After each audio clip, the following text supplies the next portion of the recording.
मनोबल। एक राजा के पास एक हाथी था जिससे वह बहुत प्रेम करता था। सारी प्रजा का भी वह प्रिय था। उसकी लोकप्रियता का कारण उसके अनेक गुण थे। वह बुद्धिमान एवं स्वामी भक्त होने के साथ साथ गजब का योद्धा भी था।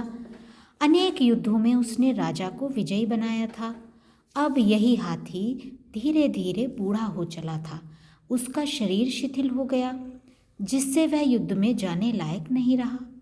एक दिन वह तालाब पर पानी पीने गया। पानी कम होने से वह तालाब के मध्य दलदल में फंस गया। अपने शिथिल शरीर को कीचड़ से निकाल पाने में वह असमर्थ था। वह बहुत घबराया और जोर जोर से चिघाड़ने लगा, जिसे सुनकर सारे महावत उधर दौड़े। महावत यह दृश्य देखकर सोच में पड़ गए और आखिर में उन्होंने इस विशालकाय हाथी के शरीर में बड़े बड़े भाले घोंपे, जिसकी चुभन से वह अपनी शक्ति को इकट्ठा कर बाहर निकल सके।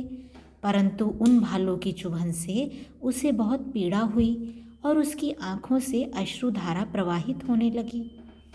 जब यह समाचार राजा के कानों में पड़ा तो वह भी वहां पहुंच गया। हाथी की दयनीय स्थिति देखकर उसने तत्काल बूढ़े महावत को बुलाया। बूढ़े महावत ने राजा को सलाह दी कि तत्काल युद्ध का नगाड़ा बजाने की तैयारी की जाए एवं सैनिकों की कतार इसके सामने खड़ी कर दी जाए। राजा ने फौरन इस सलाह पर अमल करने का आदेश दिया। कुछ ही देर में सारी तैयारियां हो गईं। जैसे ही नगाड़ा बजा और हाथी ने सैनिकों की लंबी कतार देखी, उसके शरीर में अचानक स्फूर्ति का संचार हुआ और वह एक ही छलांग में बाहर आ गया।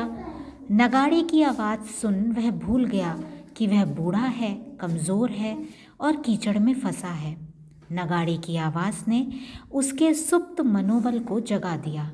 युद्ध के बाजे बज जाएं और वह रुका रह जाए, ऐसा कभी नहीं हुआ था।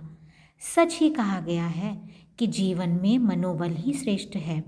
जिसका मनोबल जाग जाए उसे दुनिया की कोई शक्ति नहीं रोक सकती। तो बच्चों, इस कहानी से हमें क्या शिक्षा मिलती है? शिक्षा मिलती है कि मन के हार जाने पर मनुष्य सब कुछ हार जाता है। मन के जीतने पर मनुष्य की विजय होती है। अतः मनुष्य को हताश नहीं होना चाहिए। हमें कभी भी हिम्मत नहीं हारनी चाहिए बच्चों। ठीक है?